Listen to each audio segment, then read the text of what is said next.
I am coming to you live from my brand new studio. I am beyond thrilled to be in a brand new studio and to be here with all of you. So before I even get started, I have to give a shout out to a couple different people. Number one, huge shout out to Mrs. Judge for the decor. Everything you see here, she created her concept and so forth. So you got to give props, right, to where props are due. So shout out to Mrs. Judge for the decor. And honestly, shout out to all my patrons who really made this come to fruition. So I appreciate everyone out there. Thank you for all my patrons who really created this concept and really kind of helped me to bring this to fruition. So I appreciate everyone out there. Thank you for that. And last but not least, I should say thank you to everyone who watches the channel. Thank you for subscribing, for watching. I do appreciate it. And I'll say, one thing I love about the new studio, other than the obviously the decor, is the fact that hopefully we should now no longer have that echo, right? Before I had upstairs the huge 30-foot ceilings. Down here, it's like 8 feet. So there should be no echo at all, which is cool. All right, folks, let's go ahead and dive into it. So, but before we do dive into it, 3 things. Number 1, do me a favor, please hit the like button. Number 2, drop me a comment. You guys know I love going back and forth with the commentary, just kind of going back and forth and catching up with everyone. And last but not least, please hit that big, huge subscribe button. A lot of people do watch the videos, but they don't subscribe, so I would appreciate it if you subscribe. All right, so now we're going to dive into it. So what are we going to review? So I figured let's kick off the new studio by bringing to you just something that is just quintessential Kentucky bourbon, right? So we're going to go ahead and kick it off with Maker's Mark FAE 01. All right. So when you think about Maker's Mark, a few things come to mind. So I reviewed, going back a couple months ago, I reviewed I think it was the Maker's 46. And I truly actually liked it a lot. I thought it was fantastic. The Maker's 46 was fantastic. So, kind of doing some research, I saw that this one was coming out, and it came out in February, but it really didn't hit shelves until March. So kind of sitting back, thinking about Maker's Mark FAE 01's coming out. I was like, let's get this on the channel. So let's talk about it a little bit more. And I'm gonna go ahead and pour it a little bit too. So I already opened this, as you can see, and I poured just a drop, kind of let it open up a little bit. I personally am a big fan of letting bourbon open up a little bit. I think it's important. That's just for me. That's just the bourbon judge, just how I roll. But when you think about, again, Maker's Mark as a whole, Kentucky-based distillery, they've been around, for going on, I think it's almost like 50, 60 years now. And what I like about, this version, I should say, is that, so this is the third release, right? This is the 3rd year of the wood finish series, right?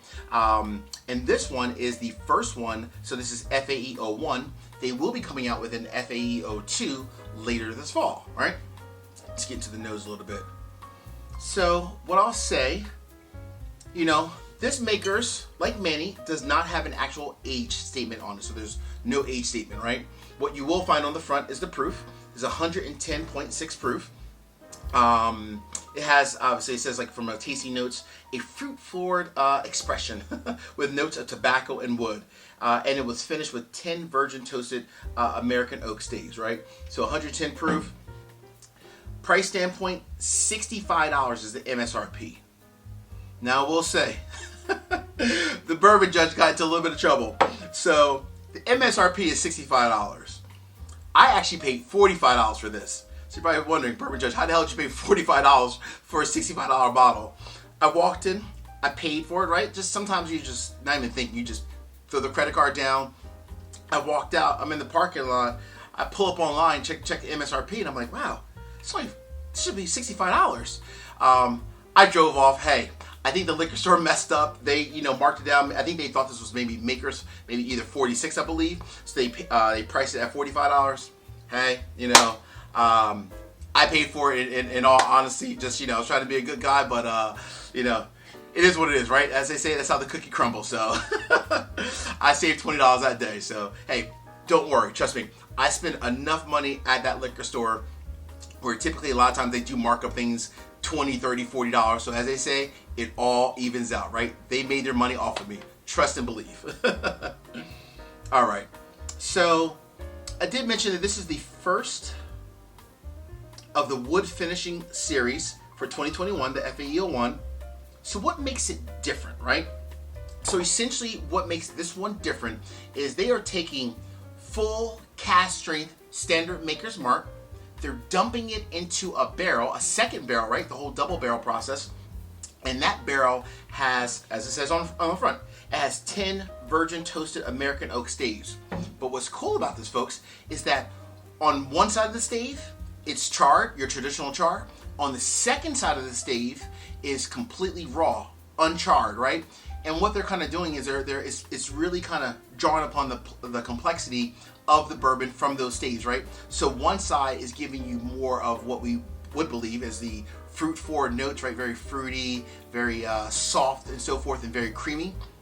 On the other side is producing more of like that oak, smoky oak kind of more notes, if you will, right? So that's really the key difference of the two different sides of the stage, right? So I love the whole double barrel processing. Nice little shout out there, Maker's Mark. You guys are doing some good stuff. All right, let's get into the nose. So I will say, so I bought this obviously the first time at my $20 discount. Bought it in my home state, but I will say I've seen this in a couple different states. So from an availability standpoint, you should be able to find it. You might have to go to a couple different stores, depending on what state you live in. If you live close to the state line, you may have to cross the state line and go to a different store. But it is out there. You have to obviously do a little bit of hunting, but not too much. And I will say I haven't really seen it marked up for too much. Some places I've seen it marked up to like 75 or 80 bucks, $10, $15. Not the end of the world, right? So it's pretty affordable at the end of the day. All right, so from the nose, I will say that, wow, this is honestly really nice. You get a ton of, it's very oak forward in the nose, but oak mixed with that fruit. So everything that they say should come to fruition, thus far the nose is truly coming to fruition. It's a ton of oak. From a fruit standpoint, I get a little bit of, oh wow, that's actually nice. Okay, I get some like blackberries.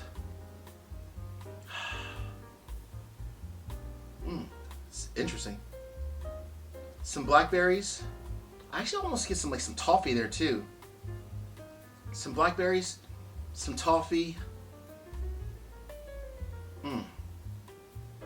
Almost like a sweeter fruit, like some strawberries as well. I get a very small faint of like a maple syrup as well. That's really nice. Very oak forward though as a whole. Oak and sweet on the nose. Wow, the nose smells wonderful. Folks, as I say each and every week, thank you to everyone out there. I appreciate everyone watching The Bourbon Judge. Cheers, salute. This goes out to you guys and gals.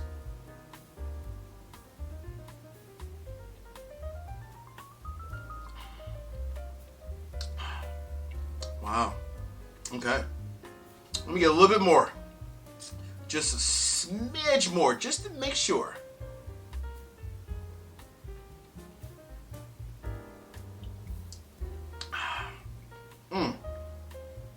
Woo. That's a nice little finish there. That's not bad. 110.6 proof. That is not bad. So everything from the nose transferred to the palate. The only exception is more of the, I feel like more of the oak. To me, the nose had the fruit in it, right? The palate actually didn't have that much, honestly. This to me was way more of a oak and spice forward palate bourbon, right? So everything from the nose transferred to the palate, with the exception, which is kind of a big exception, honestly, the fruit. The fruit was there, but as it transferred to the palate, it kind of just faded away. However, I will say the finish though was nice, long, and hard. I mean, I still kind of feel it going down.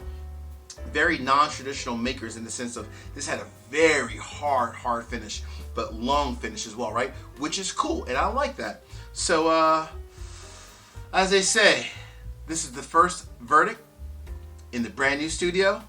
Bourbon Judge, are we coming with a buy, a do not buy, not even worth the hunt? For everyone out there, the verdict is in.